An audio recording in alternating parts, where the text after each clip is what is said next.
애청자 여러분, 안녕하십니까?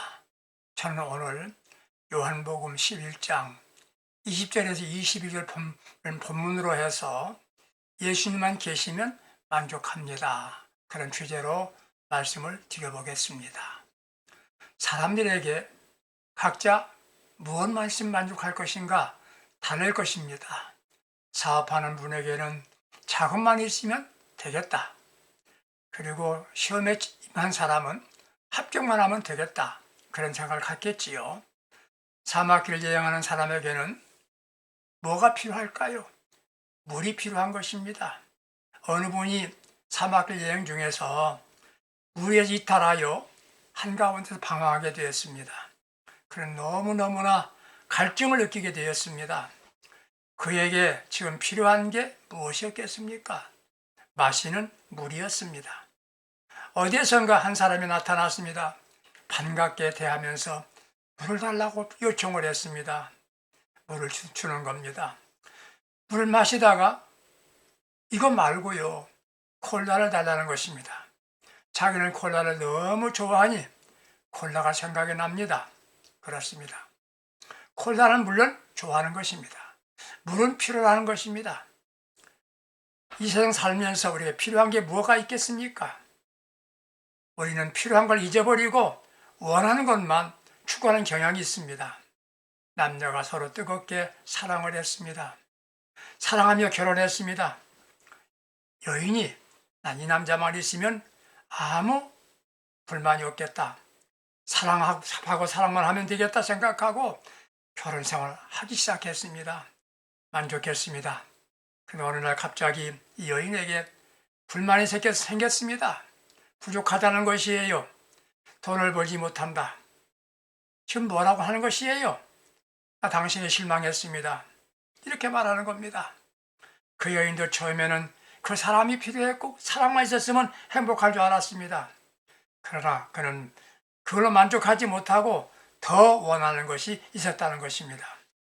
필요는 보이지 아니하고 원하는 것만 추구하게 된 것입니다. 이제 사랑은 보이지 않고 원하는 것이 없다고 불평하고 있는 것입니다. 나중에 뭐라고 했습니까? 이 여인은 나 당신 필요 없어요. 이게 맞나요?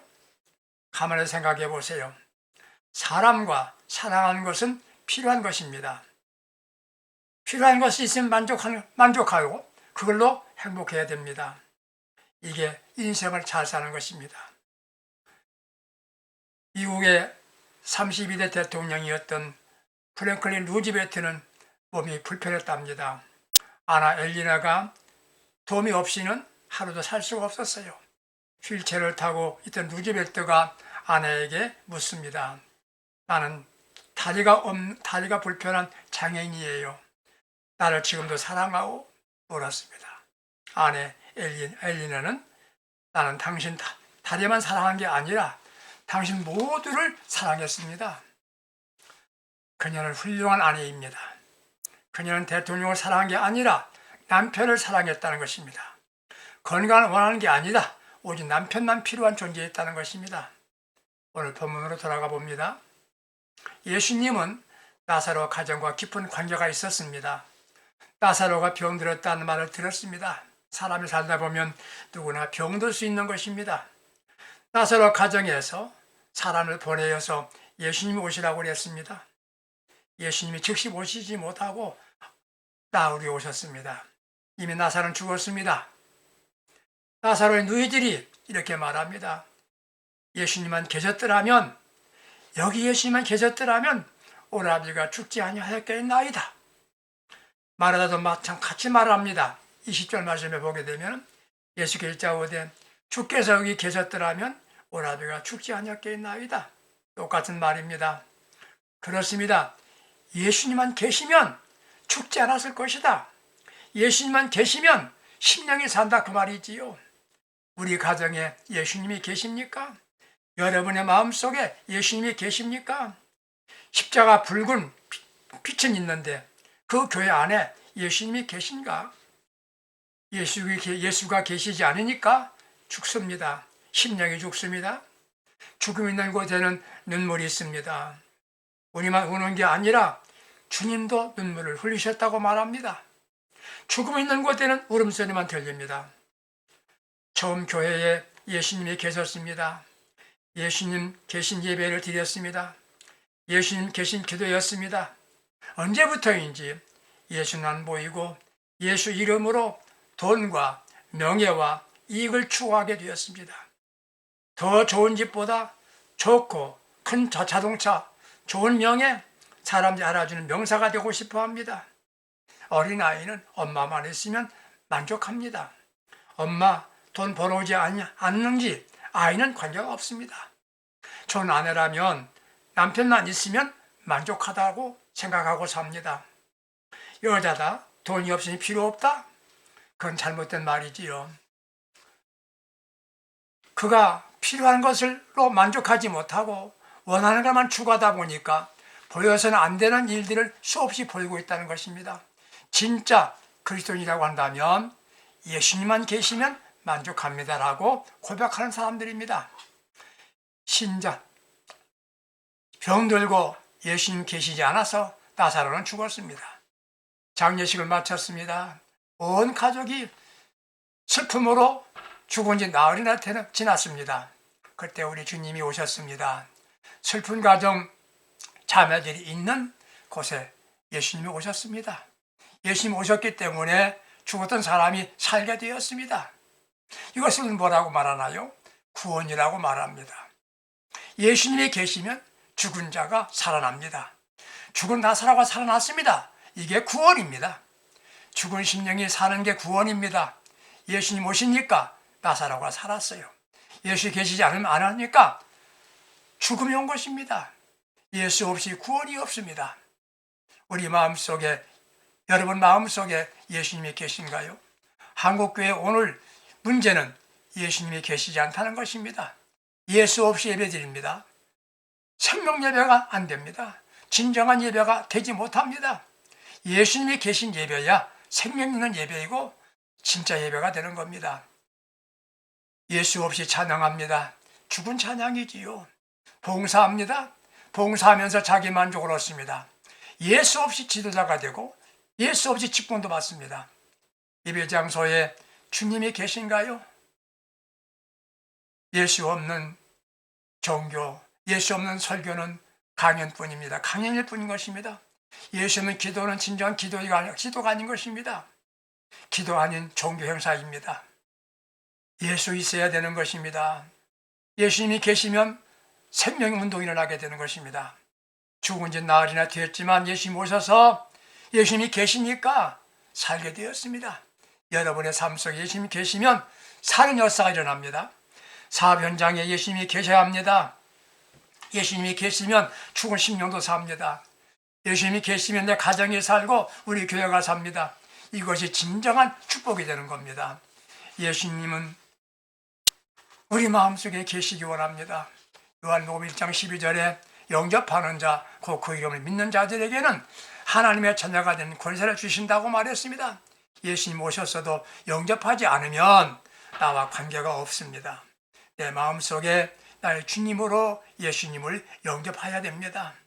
내 마음에 영접하였으니 예수님 내 마음에 계신다. 예수님이 계시기 때문에 난 하나님의 자녀가 되었다. 그러면 난 구원받았다. 이것이 신앙인 것입니다. 현대교회가 가장 중요하게 여겨야 할 그 구원입니다. 저 심령이 살고 영혼이 구원받는 것이지요. 제가 묻기를 여러분들의 교회 나오셨습니까? 묻는다면 뭐라고 대답하시겠습니까? 아내가 구원만했기 때문에 왔죠. 혹은 교회가 좋아서 왔죠. 좋잖아요. 목사님 설교 좋고 장로님이 좋아서 왔습니다. 물론 좋습니다. 그러나 진정한 신앙생활은 목사가 좋아서가 아닙니다. 그 예수님을 내 마음에 모셨기 때문에 주님과 함께 살기 위해서, 주님과 함께 천국 가기 위해서 내가 교회 오는 것이다. 이게 정답일 것 같은 것입니다. 그렇습니다. 교회만 나오면 다 천국 간다. 그건 아닙니다. 내 마음속에 주님이 계시고 저와 함께 사는 사람이 천국 가는 것입니다. 예수님이 계신 사람이 구원이 되는 것입니다. 우리가 왜 주일하고 있는 것입니까?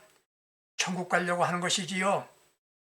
천국 다 했는데 천국 가지 못한다면 그런 실패 인생을 살고 있는 것입니다. 누가복음 16장 19절 이하에 보게 되면 부자와 나솔 얘기가 나옵니다. 부자를 보게 되면 봉사자입니다. 불쌍한 사람을 먹여 살렸습니다.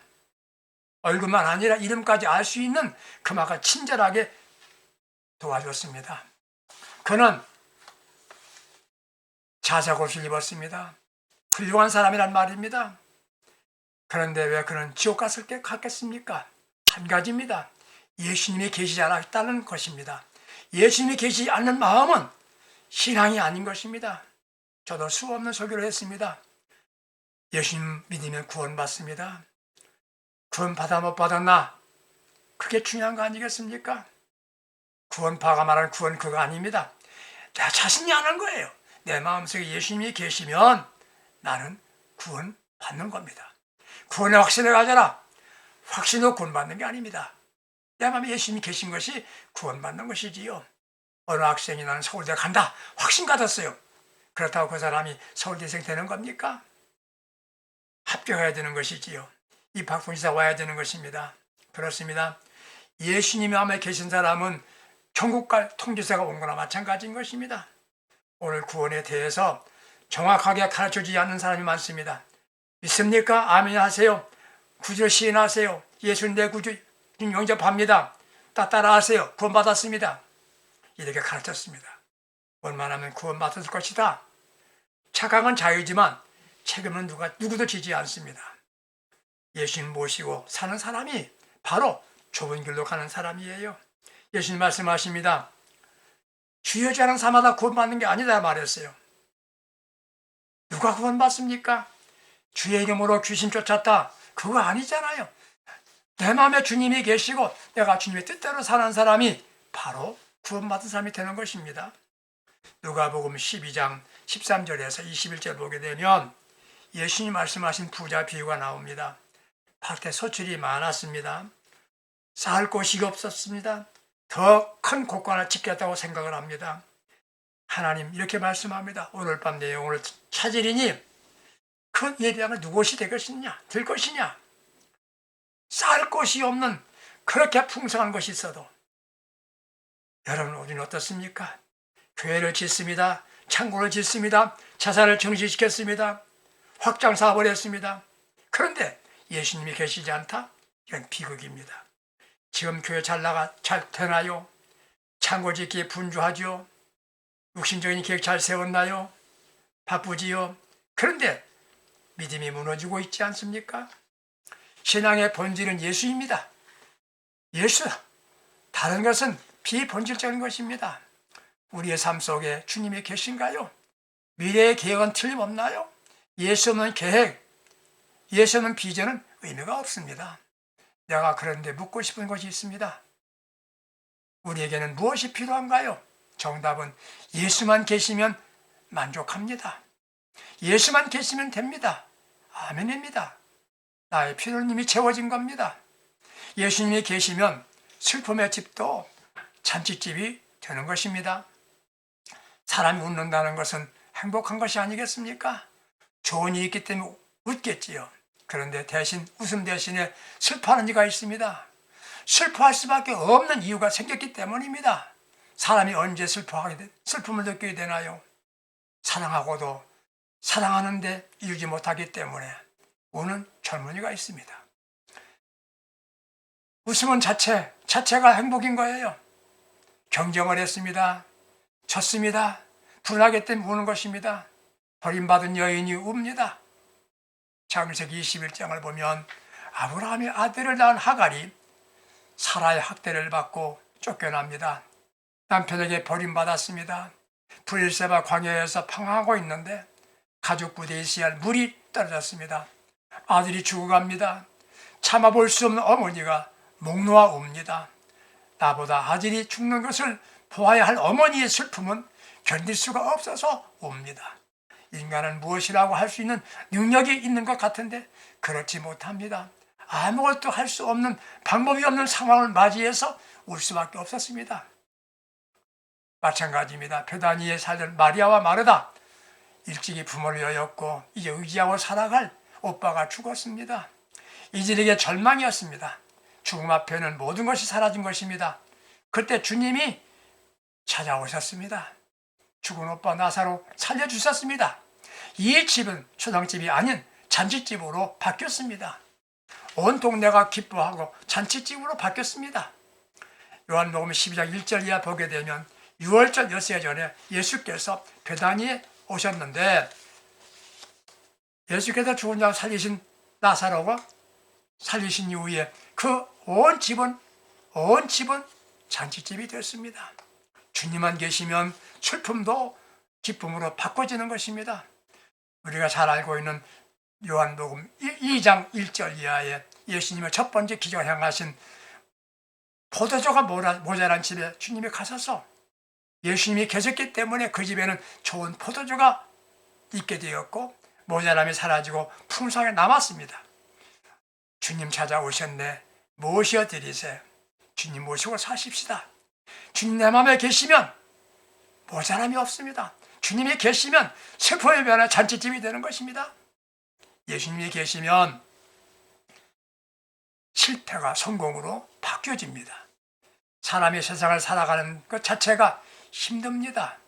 그런데 힘들어도 하는 일마다 계획대로 잘 된다면 힘든 게 아니지요. 소위 성공을 꿈꾸는 이들이라면 치밀한 계획을 세웁니다. 최대한 노력을 했습니다. 문제는 결과지요. 결과가 자기가 계획한 것과는 전혀 반대 현상이 일어납니다. 포기하지 않고 다시 계획하고 투자하고 수고하였는데 또 실패다. 물론 자신감도 가졌었습니다. 자기보다 앞선 경험 있는 사람한테 자문도 받았습니다. 다시 시도했습니다. 그런데 성공이 아닙니다. 보면 예수님의 제자들은 어부 출신들입니다. 그들은 고기 잡아서 생활하는 전문 직업군들이었습니다. 예수 부활 이후에 제자들이 그것도 7사람이 합동으로 고기 잡으러 갔습니다.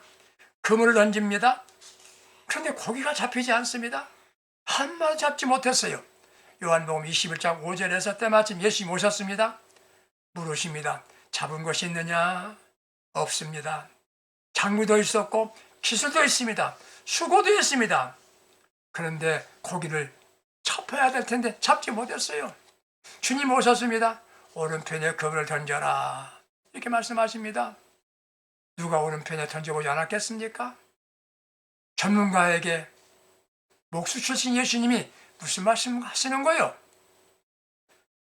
그렇게 말하지 않고 예수님의 말씀 따라 그물 오른편에 던졌습니다. 많은 고기를 건질 수가 있었습니다. 예수님이 계시면 빈 그물도 차고 넘친단 말이지요. 예수님이 계시면 축복이 되는 겁니다. 기술이나 장비가 투자가 문제가 아닙니다. 예수님이 계시냐가 문제입니다. 주님이 계시면 인간 역전으로 바꿔지는 것입니다. 예수와 함께하면 풍성하게 됩니다. 나 혼자 살 수 없다는 것을 인정해야 됩니다. 누구라도 같이 하는 것은 좋은 것입니다. 맛있는 음식도 혼자 먹으면 맛이 없습니다.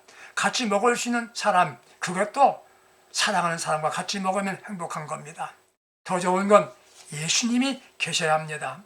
나의 식탁에 예수님이 계시고 나의 삶 속에 예수님이 계시고 나의 잠자리에 주님이 계시다. 그 사람에게는 인생 자체가 잔치집이 될 것입니다. 주님과 함께라면 지옥도 같이 가겠습니다. 예수 없는 천국은 내가 원치 않고요. 예수 있는 지옥도 나는 싫지 않아요. 예수님 내 주여 내 중심에 오셔서 주님 한 분만으로 만족합니다. 주님 한 분만으로 만족합니다. 나사로 집에 예수님이 계셨습니다.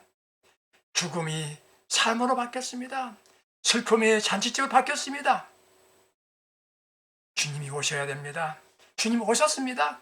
그 주님을 내 마음속에 내 주님으로 내 주인으로 모셔야 됩니다. 초단집 같은 가정도 예수님을 초청하시면 주님 오시면 잔치집이 됩니다. 주님이여 오시옵소서, 내 마음속에 오시옵소서, 내 마음을 활짝 엽니다. 이렇게 말씀할 수 있어야 됩니다. 한평생 흥분과 모험으로 산 사람이 있었습니다. 그는 운전기사, 투우사, 권투선수, 종군기자로 파리 특파원으로 봉직했습니다. 그 와중에 비행기 추락으로 2번이나 위험을 넘겼습니다. 그러나 다행히 죽지 않고 살아났습니다. 3번의 결혼 실패, 4번째 결혼했습니다. 그런 자신의 경험을 주옥 같은 문학적 작품에 담겨 책을 썼습니다. 승자는 아무것도 얻지 못한다. 무기여 잘릴까라. 누구를 위해 종을 울리나. 그 작품을 통하여 1964년 노벨 문학상을 탔습니다. 이런 세계의 위인이었던 그가 60세 되던 해 평소에 그가 좋아하던 사냥을 하러 간 그가 자기 종을 자기 머리에 겨누고 자살하고 생을 마감했습니다. 모든 걸 가졌지만 자기 마음속에 남아있는 고독과 외로움을 어쩔 수 없었기 때문입니다. 그 마음속에 자기 욕망과 자아만 있을 뿐 자기와 함께할 뿐이 없었던 것입니다. 그의 마음에 자기 욕망, 자기 그만만 차워졌단 말이지요. 그게 누구입니까? 바로 해밍웨이라는 사람입니다. 그에게 예수가 계셨더라면 멋지고 아름다운 자칫 인생을 살았을 것입니다. 사랑하는 형제자매 여러분들, 우리 가정에, 여러분 교회에 예수님이 계십니까? 우리 마음에 예수님이 계십니까? 예수님이 계시면 영생입니다. 구원입니다. 죽어도 살고 살아서 믿는 사람은 영원히 죽지 않습니다. 죽어서 살아납니다. 예수님이 계신 곳에는 생명의 운동이 일어납니다. 살은 역사가 나타납니다. 가정이 삽니다. 질병에서 건강으로 살아납니다. 예수님 계시면 사업도 삽니다. 예수님만 계시면 됩니다. 예수님만 계시면 해결됩니다. 예수님만 계시면 만족합니다. 이게 정상적인 신앙인의 고백입니다. 예수님 계시면 잔치집이 되는 것입니다. 예수님 언제 오시나요? 초청해 오십니다. 나사로가 병들었을 때 예수님께 소식을 전했습니다. 지금 병든 세상에 병든 사람이 얼마입니까? 이제 우리 주님 속히 오셔야 하겠다고 전달해야 됩니다. 이것이 바로 기도라고 하는 것입니다. 구약의 역사서를 보면 선민 이스라엘 사람들이 이방의 강대국과 수많은 전쟁을 치른 얘기가 나옵니다. 이길 수 없는 전쟁도 하나님께 물으시고 묻고 함께 하시면 그 전쟁은 승리했습니다. 인생 삶 속에서 주님께 묻고 주님과 함께하며 주님 모시고 사시기 바랍니다. 주님만 계시면 죽어도 삽니다. 심령이 삽니다. 가정이 삽니다. 사업이 삽니다. 교회가 삽니다. 나라도 삽니다. 주님이 계시면 슬픔이 초상집이 잔치집으로 바뀝니다. 주님만 계시면 나는 만족합니다. 이렇게 고백할 수 있기 바랍니다. 실패를 성공으로 바꿔주십니다. 주님 내 마음에 계시도록 마음을 문을 활짝 열어야 됩니다. 왜 새 열쇠로 막아둡니까? 주님이 내 마음속에 주인이 되게 하십시오. 주님 내 마음에 오시옵소서. 주님 영접하시기 바랍니다. 주님만 계시면 모든 게 바뀝니다. 주님께 맡기십시오. 불행한 행복으로 거지 같은 삶이라도 왕 같은 삶으로 바꿔집니다. 이걸 믿고 주님께 기대를 걸고 인내하면서 주님과 함께 살아가는 믿음의 사람들 우리 모두가 될 수 있기를 예수님의 이름으로 축복합니다. 감사합니다.